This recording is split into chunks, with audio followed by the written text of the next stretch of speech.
ఏ బ్రేక్ఫాస్ట్లోకైనా అదిరిపోయే అల్లం చట్నీ ఎలా చేయాలో చూసేద్దాము. అల్లం అలాగే మీ స్పైసీనెస్కి తగినన్ని పచ్చిమిరపకాయలు తీసుకోవాలి.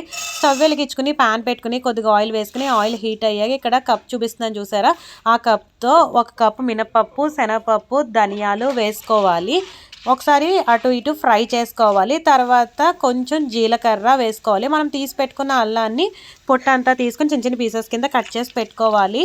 కొద్దిగా ఉప్పు తీసుకోవాలి. ఉప్పు కారం అన్నది ఎప్పుడు కూడా మీ స్పైసీనెస్కి తగినంత తీసుకోవాలి.